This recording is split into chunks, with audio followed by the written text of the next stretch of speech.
Assalamualaikum warahmatullahi wabarakatuh. Salam sejahtera untuk kita semua. Marilah kita panjatkan puja dan puji syukur kehadiran Allah Subhanahu wa taala. Atas berkat rahmatnya lah saya dan teman-teman saya dapat menyelesaikan tugas ini dengan baik. Walaupun dalam kondisi sekarang Indonesia terkena dampak penyakit virus COVID-19. Semoga kita semua dalam lindungan Allah Subhanahu wa taala. Amin amin ya rabbal alamin. Tak lupa pula terima kasih kepada dosen pembimbing kami, yaitu Ibu Habibatul Aziza Al-Faruq yang mengajar di bidang pendidikan kewarganegaraan. Untuk mempersingkat waktu, saya akan mempresentasikan hasil tugas saya dan teman-teman saya yang berjudul Negara Hukum dan HAM. Ya, ciri-ciri negara hukum. Dalam sistem negara hukum Anglo-Saxon, negara hukum sering disebut rule of law, sedangkan di negara yang menganut sistem hukum Eropa kontinental disebut Rechtsstaat. Frederick Julius Stell, ahli hukum Eropa kontinental, memberikan ciri-ciri Rechtsstaat atau negara hukum itu meliputi yang pertama, hak asasi manusia, yang kedua, pemisahan atau pembagian kekuasaan untuk menjamin hak asasi manusia yang biasa dikenal sebagai trias politika. Yang ketiga, pemerintah berdasarkan peraturan-peraturan. Dan yang terakhir, yang keempat, peradilan administrasi dalam perselisihan.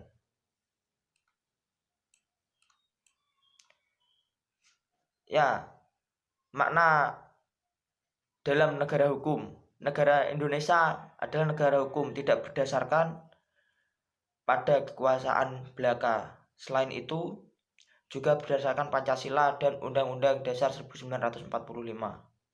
Hal ini berarti negara Indonesia menjunjung tinggi hak asasi manusia dan menjamin segala warga negaranya. Bersamaan kedudukan itu di dalam hukum dan pemerintahan, serta wajib menjunjung tinggi hukum dan pemerintahan itu tanpa terkecuali. Ya, ciri-ciri negara hukum. Dalam sistem negara hukum Anglo-Saxon, negara hukum sering disebut rule of law, sedangkan di negara yang menganut sistem hukum Eropa kontinental disebut Rechtsstaat. Frederick Julius Stell, ahli hukum Eropa kontinental, memberikan ciri-ciri Rechtsstaat atau negara hukum itu meliputi yang pertama, hak asasi manusia, yang kedua, pemisahan atau pembagian kekuasaan untuk menjamin hak asasi manusia yang biasa dikenal sebagai trias politika. Yang ketiga, pemerintah berdasarkan peraturan-peraturan. Dan yang terakhir, yang keempat, peradilan administrasi dalam perselisihan.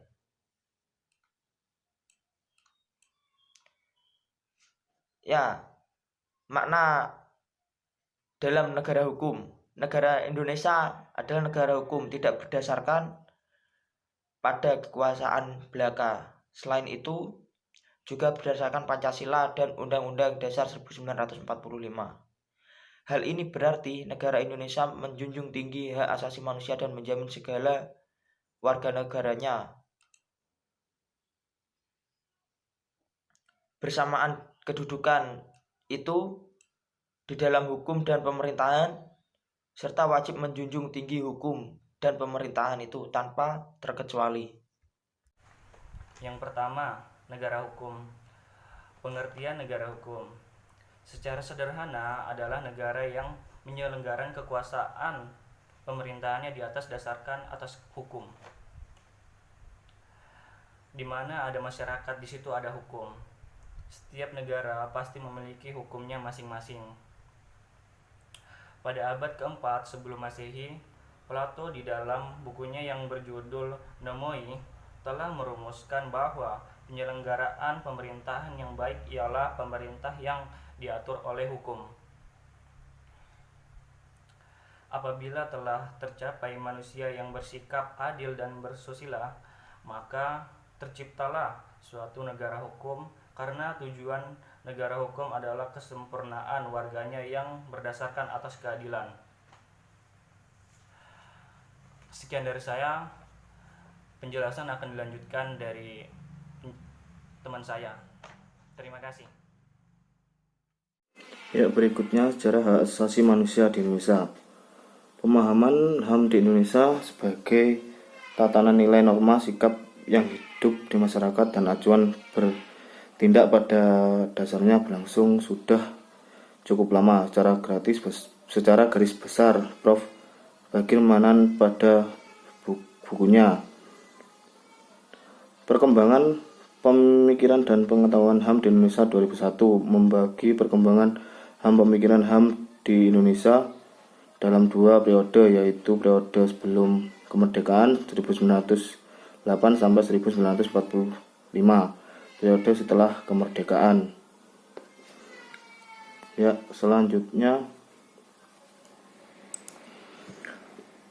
pengakuan hak asasi manusia di Indonesia. Undang-Undang tentang HAM Indonesia adalah Undang-Undang Nomor 39 Tahun 1999. Hak-hak asasi manusia yang ditempatkan dalam undang-undang ini adalah hak untuk hidup pasal 4, hak untuk berkeluarga pasal 10, hak untuk mengembangkan diri pasal 11 sampai 16, dan hak anak pasal 52 sampai 56, hak orang tua usia lanjut. Assalamualaikum warahmatullahi wabarakatuh. Baik, saya akan melanjutkan presentasi dari teman-teman sebelumnya. Saya akan menjelaskan tentang penegakan hak asasi manusia di Indonesia dalam rangka memberikan jaminan perlindungan terhadap hak asasi manusia dan menangani masalah-masalah yang berkaitan dengan penegakan hak asasi manusia. Pemerintah telah melakukan langkah-langkah antara lain yaitu 1. Pembentukan Komisi Hak Asasi Manusia Komnas HAM berdasarkan Kepres nomor 5 tahun 1993 pada tanggal 7 Juni tahun 1993 yang kemudian dikukuhkan lagi melalui Undang-Undang nomor 39 tahun 1999 tentang hak asasi manusia. B.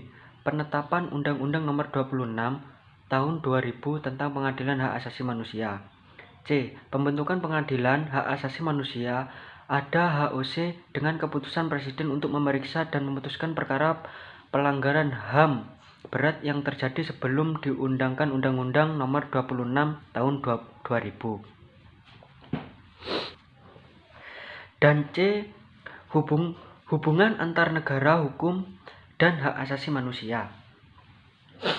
Negara hukum haruslah memiliki ciri atau syarat mutlak bahwa negara itu melindungi dan menjamin hak asasi manusia setiap warganya. Dengan demikian, jelas sudah keterkaitan antara negara hukum dan hak asasi manusia, di mana negara hukum wajib menjamin dan melindungi hak asasi manusia setiap warganya. Perumusan ciri negara hukum yang dilakukan oleh F.J. Stahl dan kemudian ditinjau oleh International Commission of Juries pada konversi yang diselenggarakan di Bangkok tahun 1965 yang memberikan ciri-ciri sebagai berikut.